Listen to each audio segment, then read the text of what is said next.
Hi,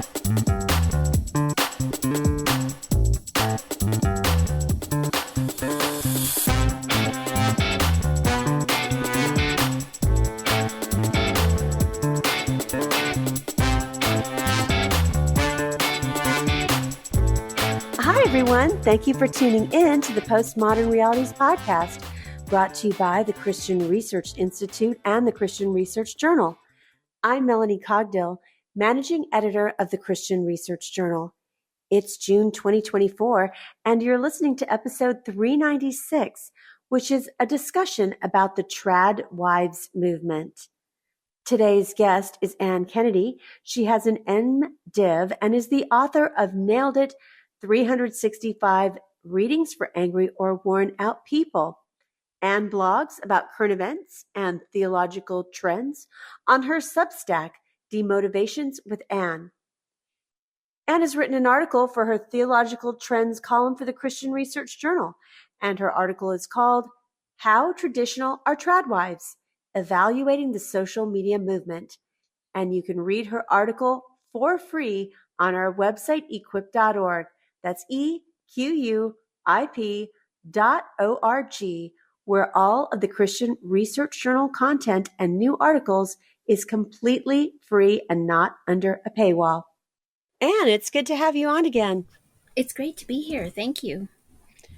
Well, today we're going to do a little bit of a deep dive into a movement called the Tradwife movement, and it's causing a lot of ink to be spilled in the press and just kind of like anybody that follows cultural trends, because it is a movement that depicts women in very traditional roles. Kind of, I think the stereotype would be Leave It to Beaver, kind of 1950s June Cleaver, but probably more than that, because some of the women in Tradwives, probably have a lot more children than June Cleaver did. I think she had 2 kids. But I want to ask you what a tradwife is, because that does need some clarity, because there's different kinds of tradwives, and then people who aren't actually tradwives, but because their content has an aesthetic that comes across like a tradwife, that the computer algorithms on TikTok and Instagram will suggest their accounts. So what is a tradwife?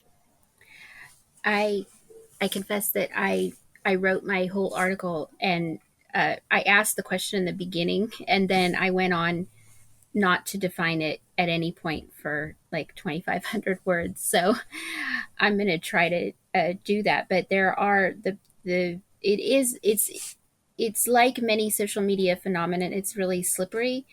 And so every time I come across a definition, I find that the definition doesn't really hold when you encounter, like when you come across, if you're watching reels, you might find some that fit with the definition that you have just read, and then a bunch that don't at all. So I would have said before that a tradwife is just a woman who is living a traditional lifestyle, but if you consult like other, that's just sort of probably what you would think.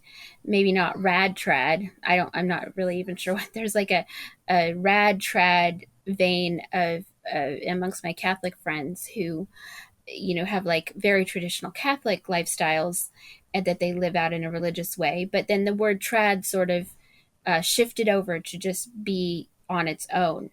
And so, the Urban Dictionary says that a tradwife is a word that's used by men in alt-right circles to refer to women who embody the qualities they're after, like chastity, submissiveness, and a willingness to do household chores. But if you go online and you start watching reels, you'll discover that that's just really not the case, and that tradwife as a social media phenomenon is really an aesthetic.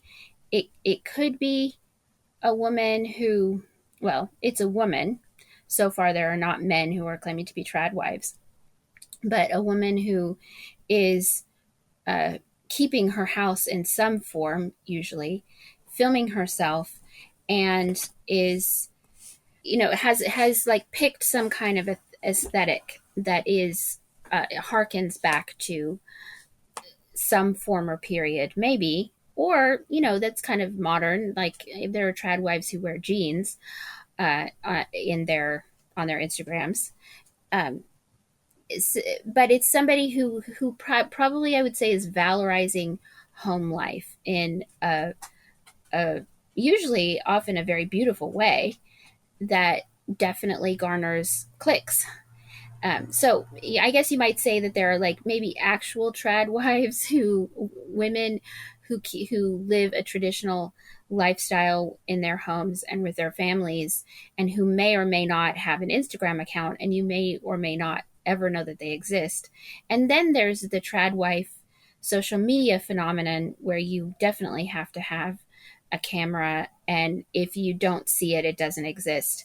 And that sort of second social media phenomenon is what's, I think, capturing all the attention, because obviously women who live in a more traditional way have always existed in American life, and nobody really got hysterical about it before 2022 when the New York Times discovered the trad wife. So I would say it's a fun rabbit hole to dive into, because it's so diverse actually, and so slippery.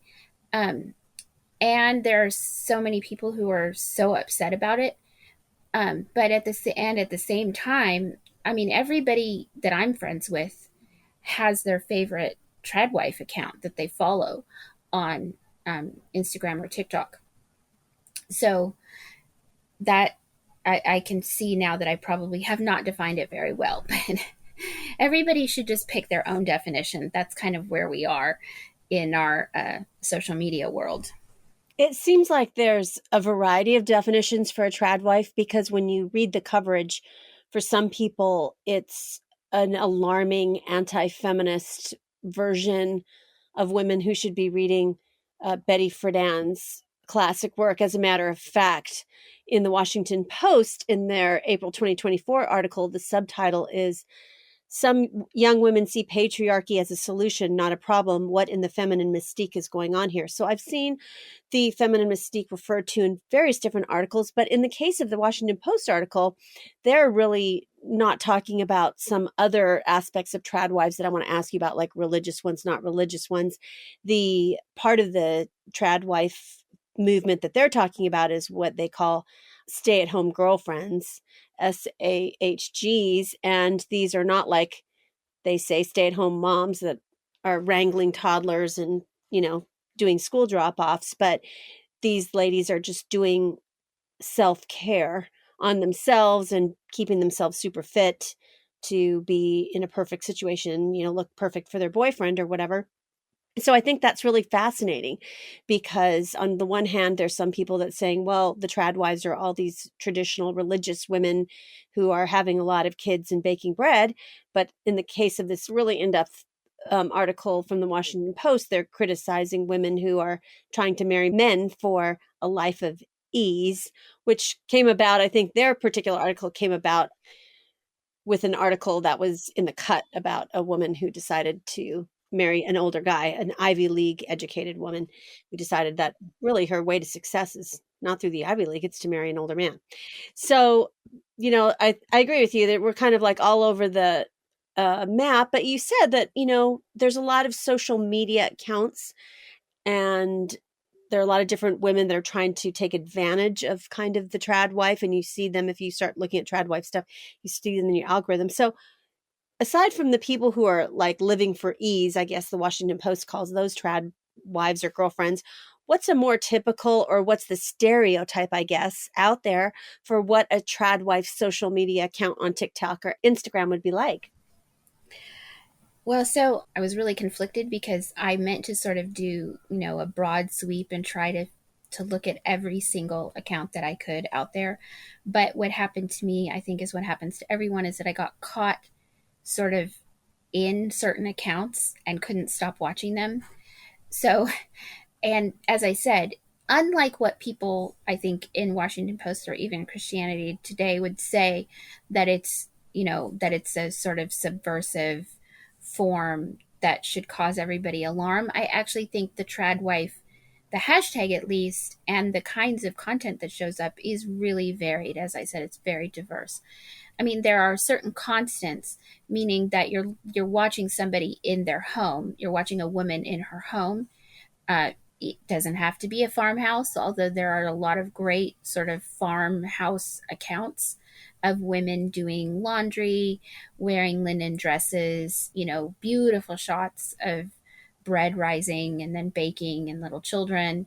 That's sort of one you know one group of accounts that you could watch. But there's also women in like a small apartment who is still, I would say, probably trying to lean into a tradwife aesthetic where you're really keeping house. You're concentrated on your own space, and you may or may not even appear very much wearing usually something that's beautiful. It doesn't have to be from the 1950s. This one article I read said, it's kind of snide, but it is sort of true.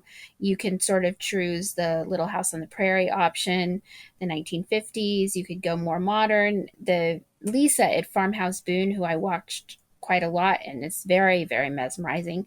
She wears, you know, she wears jeans, very up to date jeans, but she puts a linen apron that she sewed herself over it, and then makes you see long shots of her doing her stretch and folds on her sourdough bread. And so it's like this, it feels like a synthesis of, modernity and agrarian society that I think a lot of accounts are trying to lean into that.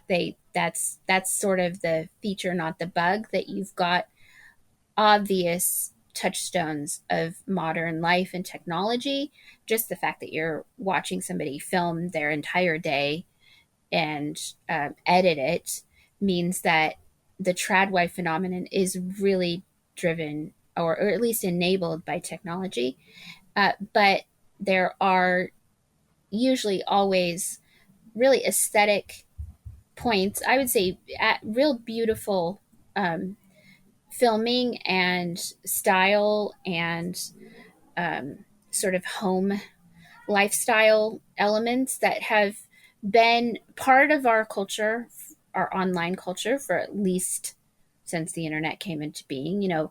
Take Martha Stewart, who people used to have to, get her magazine, watch her on TV in order to sort of follow the aesthetic trends that she was setting.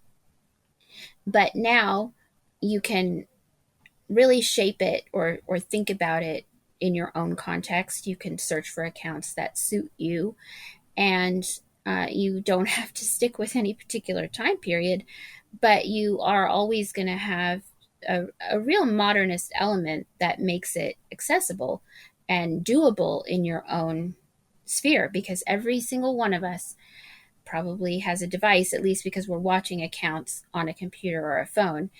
And so the people who have eschewed technology, and ironically, I would say, are not really participating in the tradwife genre of today. So it's it's really fun, as I said. But yeah, you've got to have a kind of coherent aesthetic. You can be sincere or a little bit ironic, and the essential element is that you're at home in whatever space that looks like, and that you are making it beautiful. I regularly ask you to do us a big favor by partnering with us, by doing something that costs you just your time, and that's to help us out with the algorithm. It seems like Apple Podcast comments is really the place online, even if you get your podcast wherever you listen to them, to best give us a rating and review so that the algorithm recommends us to other people. So thanks so much for a brand new review from Papsr, Papsr. And the title of this review is Thought-Provoking and Informative. And this review says, as a Christian living in this secular everything goes world, this podcast helps one decipher sound principles over misleading worldly messaging. So thank you so much, Papser, for your review. Really appreciate it. And if you don't even have time to give us a sentence and just have time to give us a starred review, please do so. We don't have the pop-up asking you to star review us, but if you go on over to Apple Podcasts, search for Postmodern Realities and do that, we'd be so grateful. And we also were wondering if you could just help us out because we don't have a subscription anymore. It is completely free of charge. And that's a great thing about our website. We have thousands of articles, literally from almost 45 years of being a print magazine on the website, along with other videos and audio and our flagship Bible Answer Man broadcast at equip.org. And it's completely free, no paywall. And most media sites, there's a paywall. So even Christian media sites, there's a paywall or a subscription. It's totally free at equip.org. So if you could consider giving us a tip, we'd be so grateful. Just head on over to equip.org, click on journal, then click on postmodern realities. And if you do that, at any landing page, there's a link where you could give us a tip. So we'd really appreciate that. And thank you so much for listening and downloading. So please share this episode with a friend. It's kind of just really interesting. Tradwives has gotten so much press, and here's another take on it. And so we went deep and looked at a lot of their content and evaluated it for you. What is it all about, and how can we respond to it, or what should Christians think about the Tradwives movement? So if you would like to support us, we'd be so grateful just with downloading, sharing, rating, reviewing, and giving us a tip. So now back to my conversation with Ann Kennedy and more on Tradwives. I think there's an element, of course, as to why it's gotten so much press, of controversy around this Tradwife movement because, a few years ago when everyone was into the cottagecore thing, young, I don't know, millennials or Gen Z or something, it was seen as whimsical and fun that women were, gardening and wearing traditional dresses and so forth, but it wasn't tied to anything else. Whereas this particular movement, in some spheres, people are alarmed by it because they believe that it has to do with traditional, what they would call traditional gender roles. And then in Christian circles, there's some alarm that it also has to do with people who, quote unquote, believe in submission, whether that be in the home or ecclesiastical. And so therefore that is alarming. So why is the movement, generating this controversy? Because somehow it's tied to gender roles, because people keep mentioning feminist, classics like the Feminine Mystique as a counterpart to what these women are doing. Yeah, this is what's been interesting because Martha Stewart has been around for a long time, and there was no harm, no foul, and being you know trying to cook like Martha Stewart. There wasn't any sort of internal contradiction 30 years ago. If you the sort of idea that a woman could have it all, you could you'd have your job, you could be a great mom, and or you could be the CEO, be a great mom, and produce cakes like Martha Stewart and have a perfect house. I think that was the dream, the assumption of 30 years ago, or whenever I was young. I can't even remember how old I am. So that was that was assumed, that was the expectation. And I really do think through the last, through the at least the last 10 years, that as Gen Z women and have sort of grown up and are growing up, they've just had it. I think they are disappointed. They the down economy has meant that they aren't gonna get to be, the CEO of a company and own a house and have a family, because they probably can't find a guy. They have to work jobs that are just deeply exhausting to them. I've watched a lot of TikToks of young women just coming unglued, and I think rightfully so, about what the work world is. I don't think it's rewarding for women anymore. I think it's an incredible slog. And so the feminists of previous generations who expected that young women would come up and take their place didn't account for, how the world that they built wouldn't even economically be there for women by the time, they assumed their daughters would take their place. Well, their daughters can't, because it's really hard to get meaningful work that's not just an unbearable grind. And so I think this newest generation is just kind of saying, I'm not willing to kill myself for somebody else's ideological agenda. I want a husband. I don't want to kill, I don't want to work my fingers to the bone. I don't want to be a lawyer. Um, I want somebody to take care of me like that. I mean, women are coming out and saying it in sort of mainstream um, journals and outlets.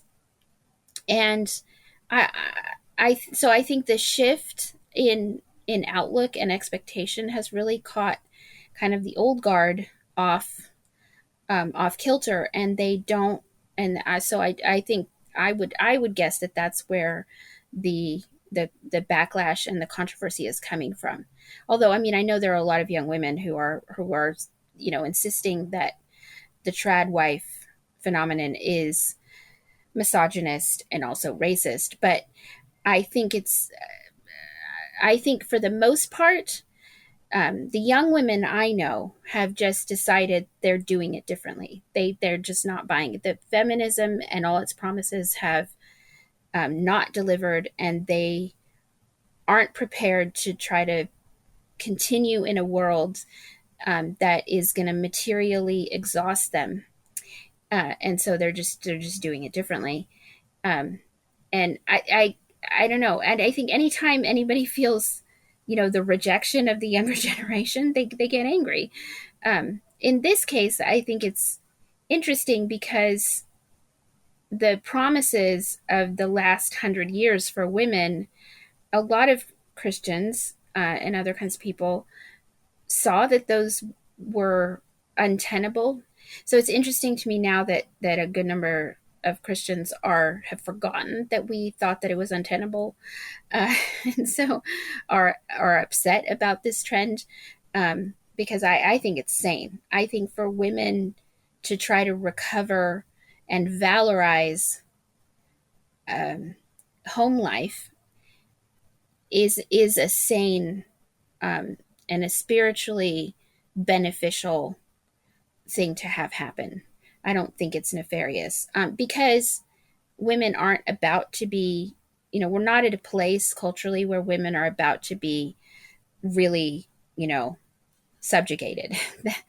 Maybe that might happen, in 100 years or something. But right now, that's not one of our biggest concerns. There are other more pressing troubles for women. And so I think this trend I find sort of enlivening and interesting, but I can see why it's so controversial and why so many people are upset about it. So you kind of mentioned that it began in earnest a couple of years ago when some mainstream media outlets started reporting on the trad wife movement. But is there a particular person or a group of people that are credited for starting the trad wife movement? Well, so as far as I could dig around, I mean, I always um, feel like I should offer many caveats, because every time I find out something, about how you keep following more and more trails, you could keep clicking forever and find um, more and more information that obviously didn't have before. But in this latest iteration, the person that I found that is credited by places like The Guardian and New York Post, I think, as being the sort of founder of the modern trad wife movement, is an English woman who started something called the Darling Academy. And let's see, her name is escaping me, but her last name is Pettit or Petite. I'm not sure how you pronounce it. And she has her Christian testimony posted on her website, although the latest interview in the New York Post, I think, is, I don't know, it was a little vague. I don't know if they were spinning her story, or, they made her sound like she wasn't a Christian, for me as a Christian, reading Elena about her. Kate Pettit, that's her name. Pettit, yes, right. So her testimony is really fascinating, and it's a little bit like Mary Harrington and some other women of millennial women who leaned fully into feminism, and they went to university, they tried out drugs and alcohol and careerism, and didn't question the kind of world that we all lived in the 90s. And like many others, she burnt out of that. She became a young mother, and was isolated and alone, and depressed, probably had some postpartum depression, and didn't know how to live. And in Pettit's case, she says she became a Christian, and was helped by the church, and by um, discovering a world that she hadn't known as a child very much. That if you concentrate on your home, and building a home, keeping a home, making it beautiful, you can get a sense of stability and peace and order and joy. A lot of things that she as a child desperately wanted to experience, and wasn't, and didn't get to. And I think that's a story that I've kind of run into over and over again. I've run into it with women in my own church who kind of have backed away from modern assumptions about careerism, that were not questioned through the 80s and 90s. So she people began to follow Pettit. She got on Instagram. Her blog is kind of prolific. She's recently moved to Australia, and then it kind of took off from there. The hashtag took off, and more people started to just kind of lean into that idea of homemaking and femininity. And I don't know, I can't remember exactly, but it seems like in 2022 it began to be controversial.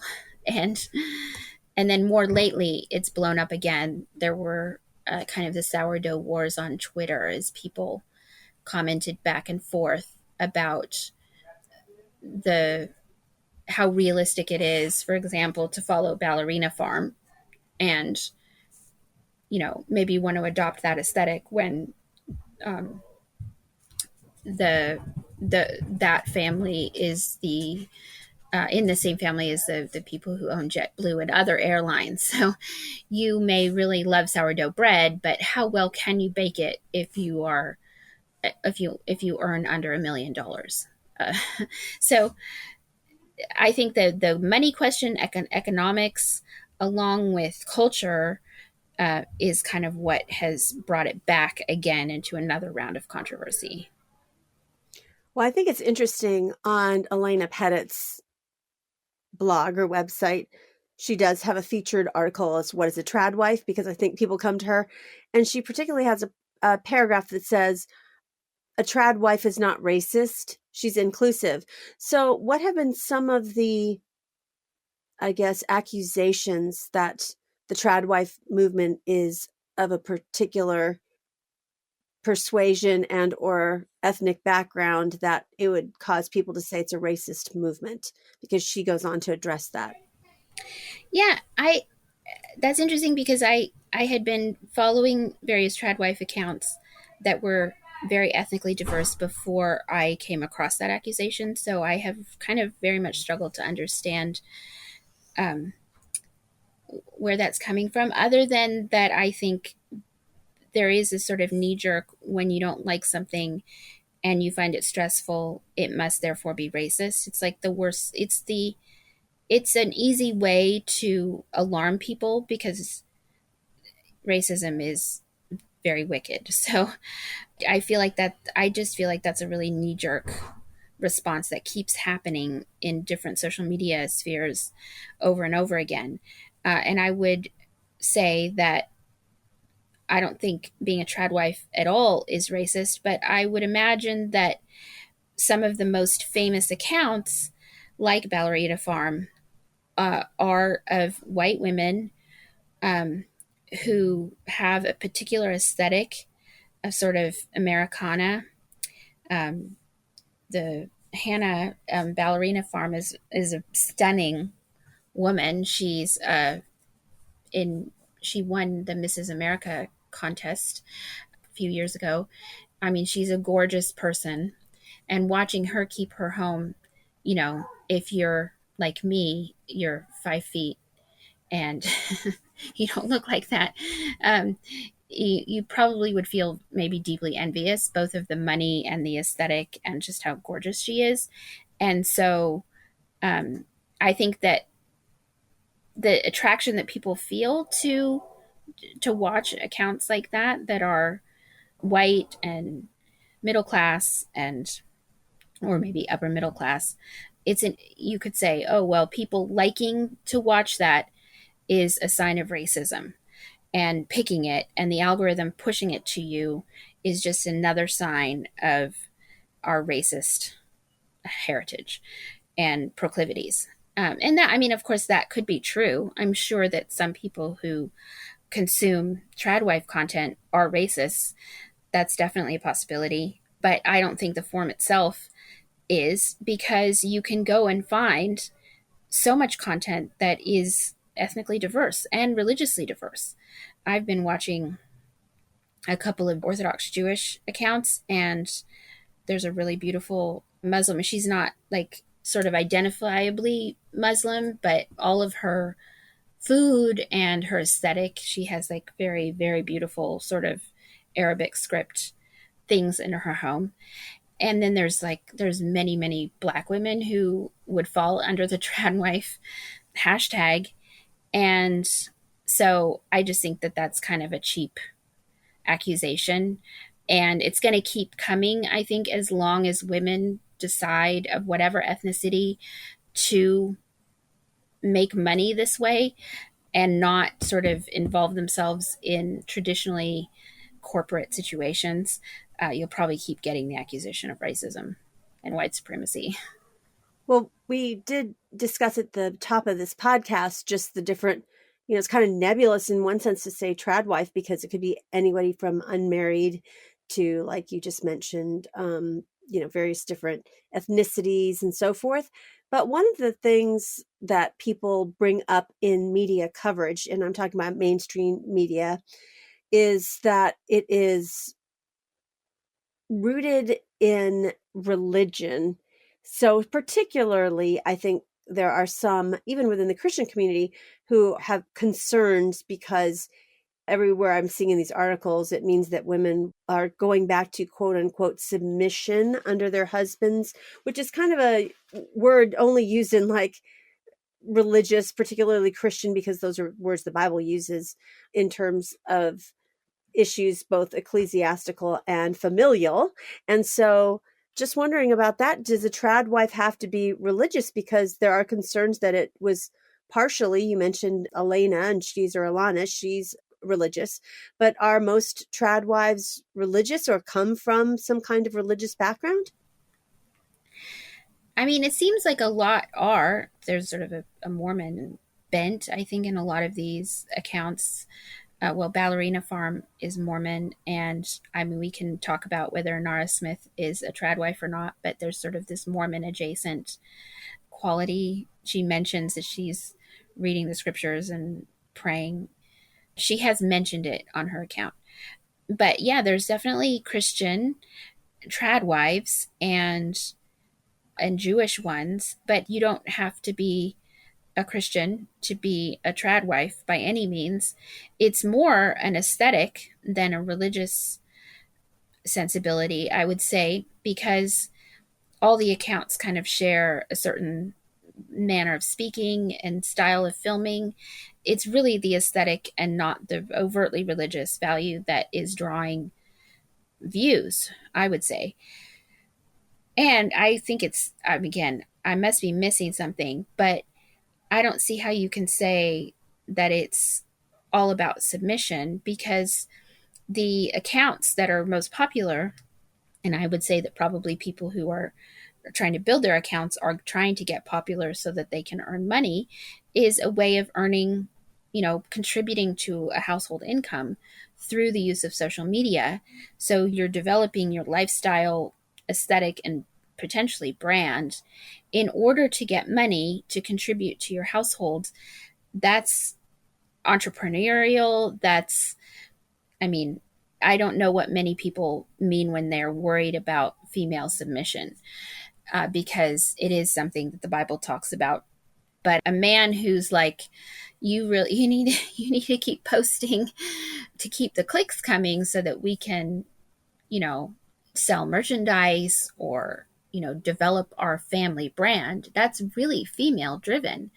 And if anything, it seems to be a very kind of equalizing economic situation, because when men do appear in the frame, they're helping their wives. You might see them, holding a baby or clearing up the dishes, or in some case they might be out farming, driving a tractor. They're very much secondary characters, the men, in a good tradwife reel.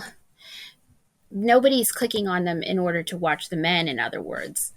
But it's a valorization of femininity that I think probably can only happen with the support and the encouragement of men, if they're there. And I don't know, I don't think you'd see very many women be able to pull off the beauty and the apparent joy in many of these little snapshots of life if the woman was being completely subjugated and held under the thumb of a man. I wouldn't rule it out necessarily, but again, like the accusation of racism, I think it's just kind of, it feels to me like a little bit of a hysterical, I don't like this, this must be misogynist, this must be racist, because it doesn't, it is a rejection of everything that I've held dear. That's what it feels like to me, but I could, of course, be totally wrong. Well, we have been discussing just the aesthetic and the vibe of these accounts. And so, one thing I want to address is what they actually wear. And some people are saying, well, trad wives are trying to, especially religious ones, they're going by First Timothy 2, which in verse 9 says that women should adorn themselves with respectable apparel and with modesty. And so, the trad wife kind of uniform, or like I said, vibe, is a certain kind of way that in which they dress. So what are some of the outfits that you might see on a trad wife? Are they indeed trying to harken back to, Little House on the Prairie or the 1950s? There are some that do that. There's some very kind of dolled up, very elegant tradwife accounts where the hair has been obviously worked on for quite a long time, and then you see them, you know, making food, and you think, well, if I was making food, I would not have time to do my hair like that. But you know, the point is what's on the screen, probably not what's actually in the oven. But then there are the very prairie sort of options, and there's the occasional pair of jeans that shows up on a tradwife account. I got caught up watching, I don't know that you would call it a tradwife, except that it kept coming up in all my feeds of a young pastor's wife who makes herself up for church. And she's, because this is the latest height of fashion for hair, makeup, and then like kind of the jean option for church that's very modest but also very to the moment, which I thought was kind of fun and interesting. But then I just think when you're going to talk about fashion in tradwife content, you do have to talk about Nara Smith. And I don't know if it even matters whether or not she's a real trad wife, because how she's shaping the genre is so fascinating to me. She cooks in really evening wear, like she'll put on a cocktail dress, or she'll wear like her pregnant belly, which is, you know, without stretch marks, will be bare, but then she'll wear like puffed sleeves and a sort of a prairie collar, if you could call it that.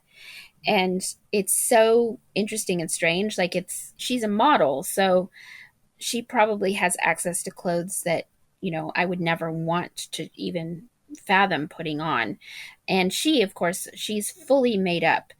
Her makeup, her hair, it's as if, somebody probably comes in and does it for her every day, although you see her putting on her own makeup regularly. So It maybe must not. seem like something because it's just really done like if you and maybe because she's a model, she's used to getting the makeup done, but the aesthetic of it, I guess that's who she is, but you're not quite sure if she's serious or satire, or it can't be. She's got millions of followers. But I do want to ask you about specific people since you started talking about Nora Smith and you've mentioned a few times the ballerina farm.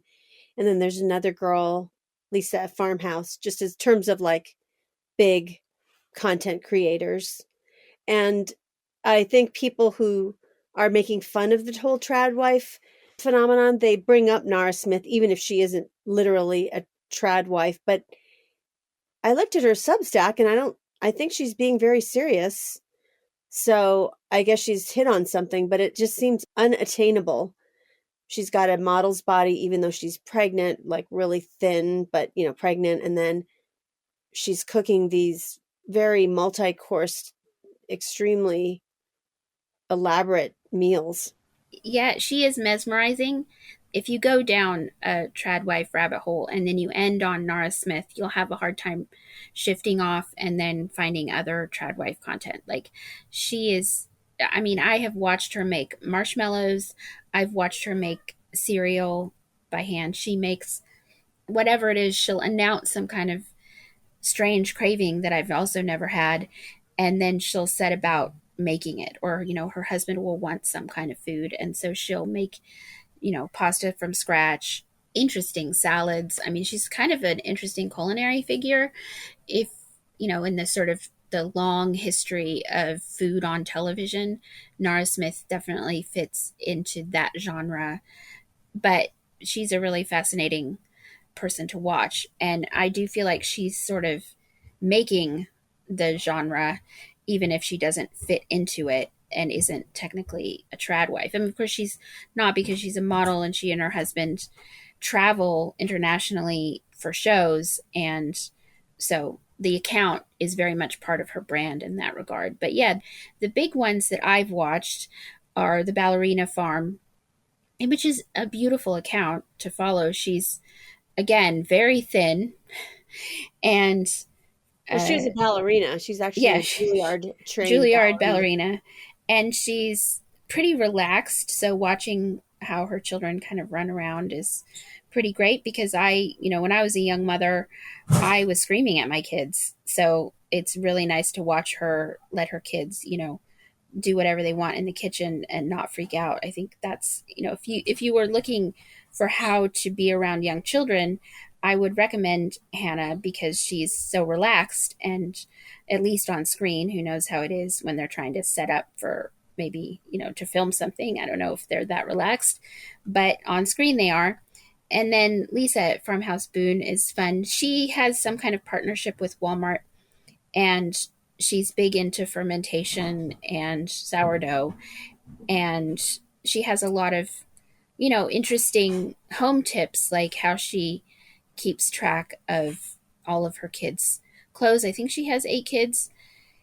And then there are younger accounts. I think those women have been at it a little bit longer.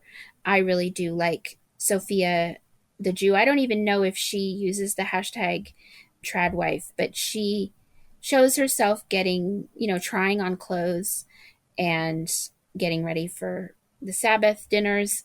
And she's very breezy, very, very Gen Z and fun. And so that, yeah, there's just so many accounts that you can follow, you get a peek into somebody's life, that I would say is probably, maybe 50% how it really is. But if you are a woman and you're married with children, you don't need the full picture because you know what's behind the screen.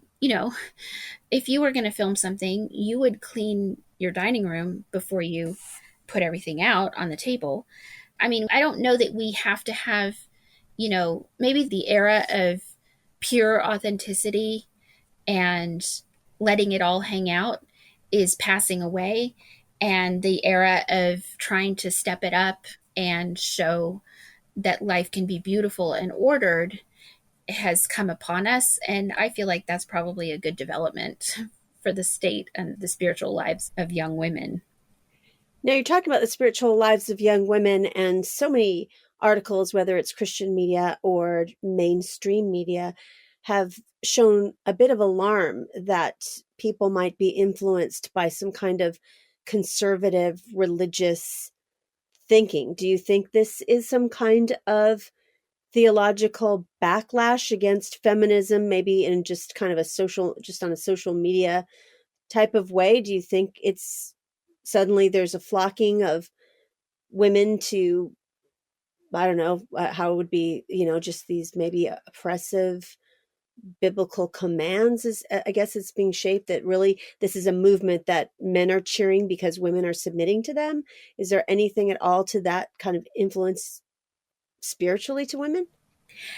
I mean, first of all, I don't know how huge this phenomenon is and its staying power.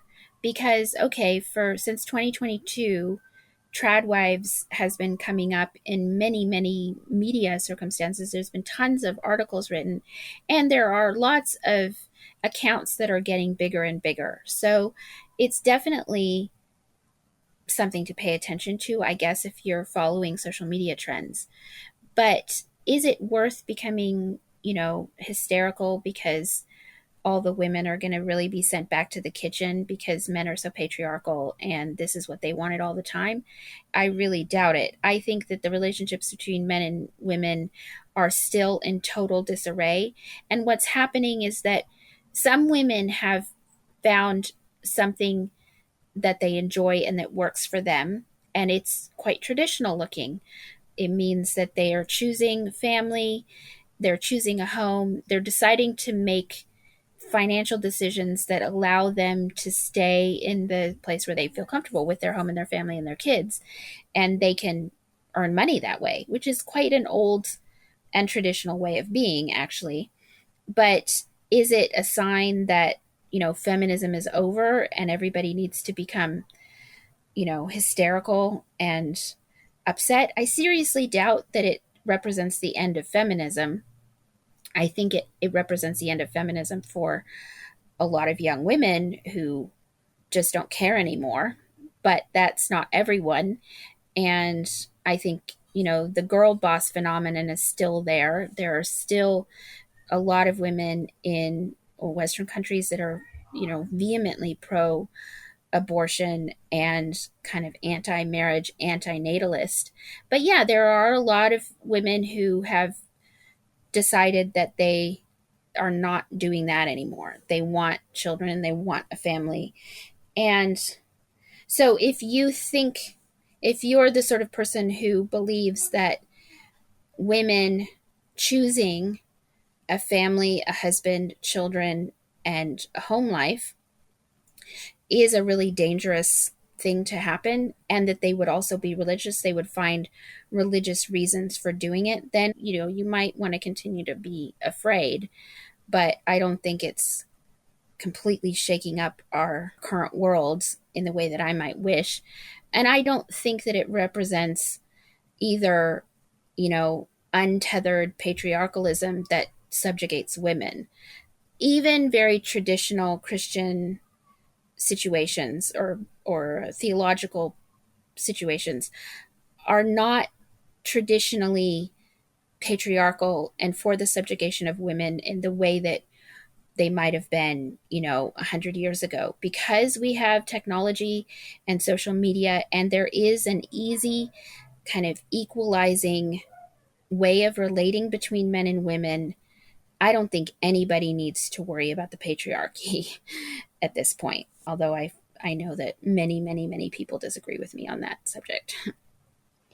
Well, I do want to ask you about one former trad wife, and she kind of made the, whole social media sphere that followed this wonder what went on with her, and that is the Canadian woman Lauren Southern, who used to be this like really right wing political kind of trad wife promoting, and then things happened to her and she had a breakdown of her marriage and all kinds of things. So, what would you say to people who would point to Lauren Southern? She's not that old now, but she was really in the midst of it in her early 20s, and say, hey, here's somebody who tried to embrace it and she was actually emotionally abused, maybe physically abused, and she has just repudiated all of it. Yeah, it was so interesting to read her stories. She was interviewed by Mary Harrington recently, and I do commend that article. It's really interesting because she tried it out. This is one of those cases where I wish that people would get marriage counseling before they got married, because a lot of bad toxic situations sometimes can be sort of fleshed out and seen ahead of time if you get good marriage counseling. Some of the problems, the toxicity, not always, but some of that comes out if you really interview a couple and try to get to know them before they get married. And it sounds like she leapt into a marriage without a lot of preparation, and it turned out that he was really controlling, and she was not able to make him happy even when she tried staying home and not doing any of the work that she had been trained for, that she was really good at as a journalist and that she enjoyed. She tried to sublimate herself essentially to him, and it didn't work.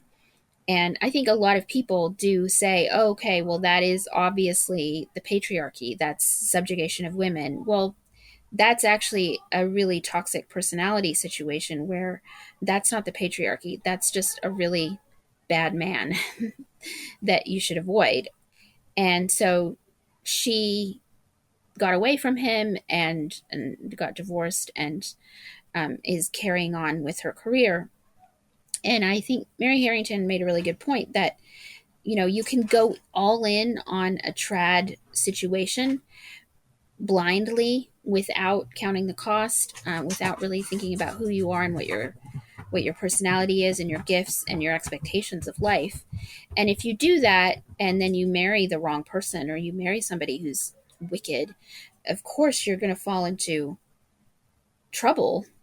And, as men and women continue to try to figure out how to relate to each other in sane ways, I've seen it happen many times. I know people personally for who it's happened, but I don't think that means that, a traditional way of life is therefore going to be toxic for everyone and you should just not bother. It's much more complicated than that. The personalities of the people involved, of who you are, and what your expectations are, and how you can organize your life together are really, really crucial. And I think the trouble with modern feminism is that it has overly simplified the question of women, and, broken ways that men and women have traditionally been able to understand each other.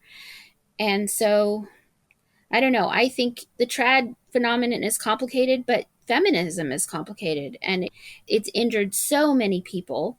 And we don't really get to hear or read articles about the damage done by feminism, by the pill and abortion to women. So I'd like to read those articles, one for everyone, about how bad the trad wife thing is.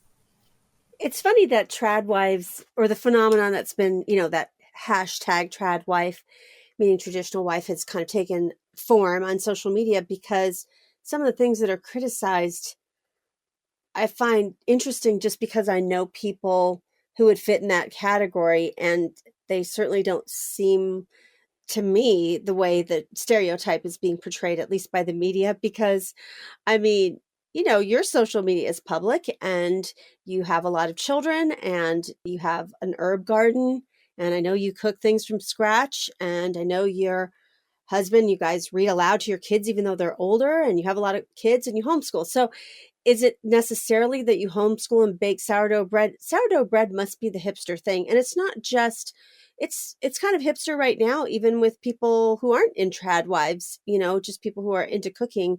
It's kind of gotten a renaissance lately where, people are very interested in learning how to make their own sourdough starter and things like that. Even my own son, who has yet to make something with his sourdough starter, I suppose he got his starter from a Tradwife. It's another homeschool mom with a lot of kids at our church, and he's been feeding it very faithfully, even in college.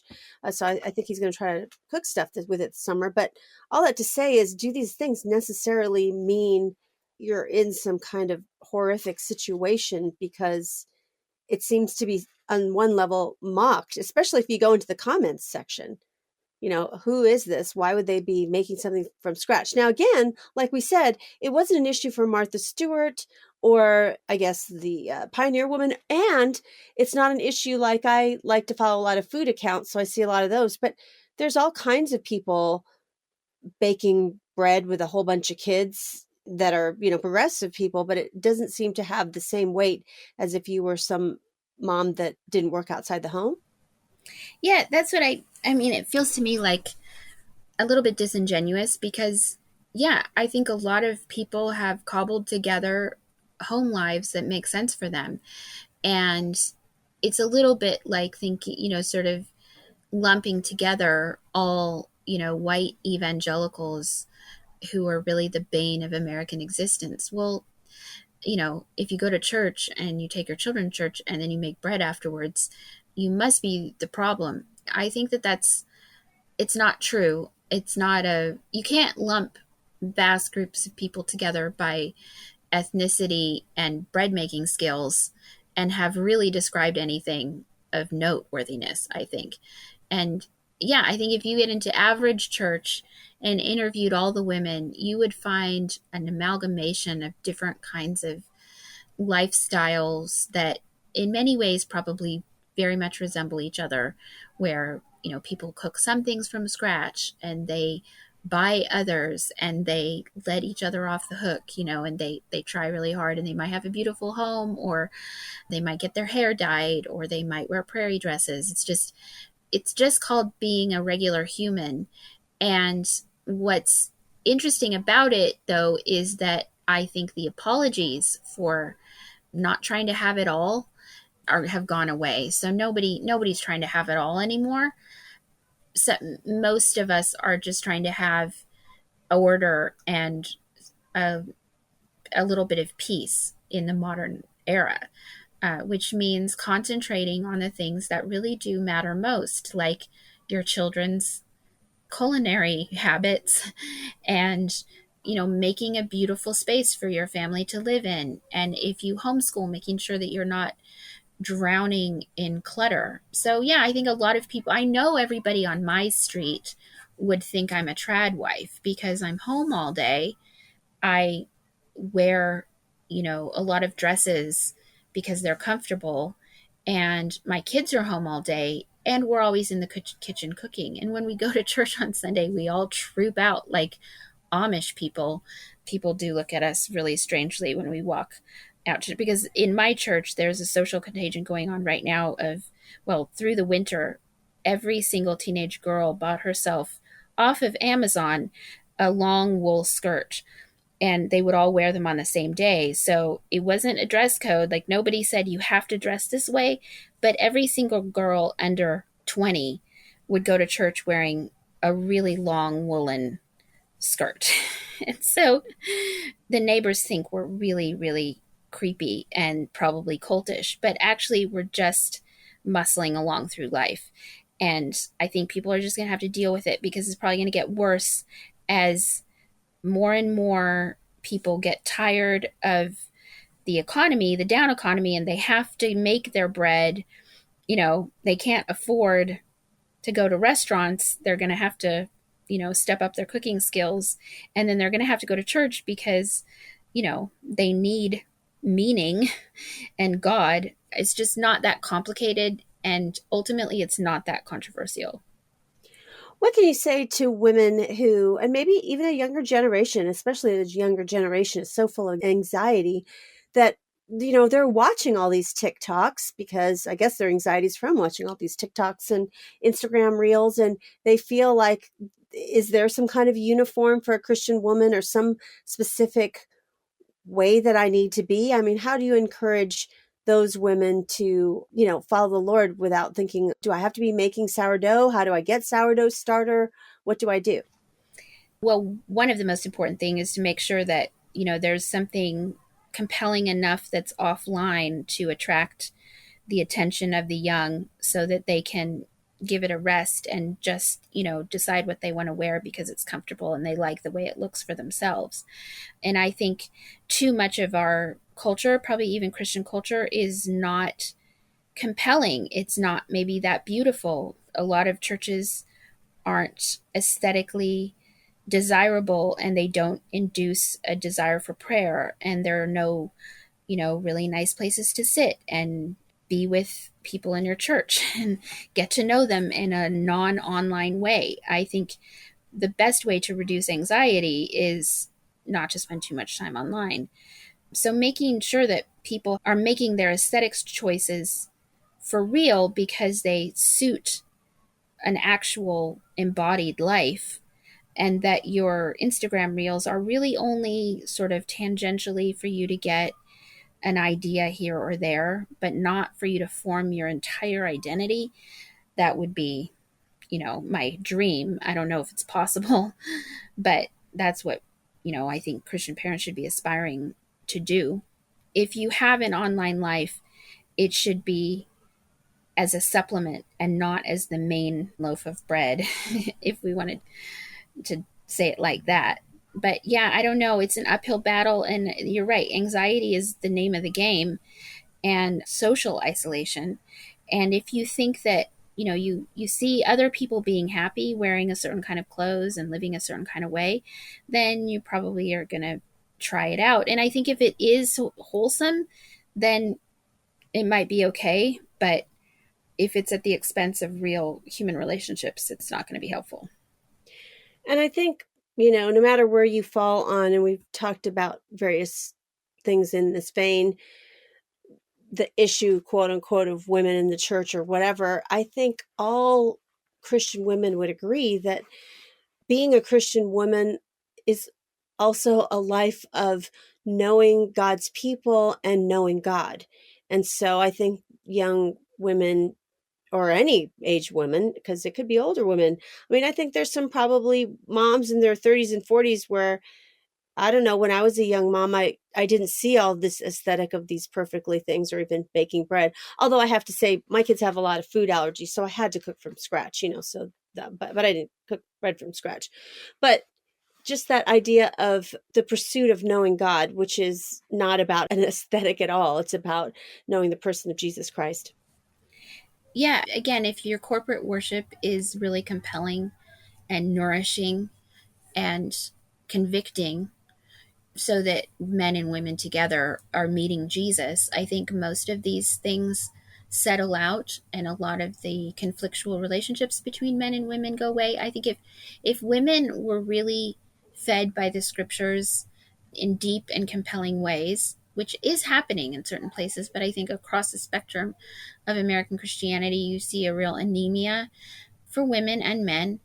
And so because we long for heaven and we need home and we need God, if you're not getting it in church and you don't have a robust in person community, of course, a little bit of that need is going to be satisfied by watching Ballerina Farm. And if you feel lonely and you're just with your kids by yourself, maybe you want to watch a lot of Nara Smith because it just makes it feel better. So there is a little bit of consumptiveness about it. All social media consumption, it doesn't feed you. It takes a little bit, or it dulls something and takes a little bit from you. So that's why it should be very, very much in moderation. But yes, I really think the church being a real church that meets in person and is compelling and is rich and deep and doesn't go to half measures to cheapen things will go much farther to dealing with, just helping people sort out their lives. And if they want to be Tradwives on Instagram, I guess that would be fine if it brought glory to God. But they might also have other better things to do with their lives. Well, on another note that doesn't have to do with homemaking or Tradwives, I guess my fun question for you today is, have you ever made sourdough bread from scratch? I have never made sourdough bread from scratch. I make bread all the time, but I just use regular yeast. I buy huge blocks of yeast, and I'm a little afraid of sourdough because it seems like it's such a big thing, and if you start, it appears to take over your life. But I mean, after writing this article, I feel like maybe I should give it a go. I will say that I've only witnessed my college age son do this, but it does require like a scale and measuring and various different size jars and a certain kind of flour to feed it and then letting it rise up for so many hours that has to be timed. So, yeah, sourdough seems a little laborious to me, but I guess, it's the trend for now. But thank you, Anne, for being a guest again on the Postmodern Realities podcast. Thank you so much for having me. This was so fun. You've been listening to episode 396 of the Postmodern Realities podcast, and we are almost to that big milestone of 400 episodes. Today's guest was Anne Kennedy, who joined me in a discussion about the Tradwives movement. She has written an article for her Theological Trends column for the Christian Research Journal, and her article is called How Traditional Are Tradwives? Evaluating the Social Media Movement. And you can read her article for free at our website, equip.org. You won't want to miss out on subscribing to the other podcasts from the Christian Research Institute. We have the Bible Answer Man podcast, which is published Monday through Friday with the best of the week on Saturday. It's hosted by CRI President Hank Hanegraaff and is available wherever you get your favorite podcasts. In addition, Hank has a podcast called Hank Unplugged. Hank takes you out of the studio and into his study to engage in free-flowing, essential Christian conversations on critical issues with some of the most interesting, informative, and inspirational people on the planet. And you won't want to miss out on the brand new podcast from the Christian Research Journal. Christian Research Journal Reads presents audio versions of Christian Research Journal articles. It was a print incarnation of almost 45 years. It's now on the web, as you know, with new articles every single week. So you won't want to miss these audio articles of some of our most popular and most accessed articles on our website, equip.org.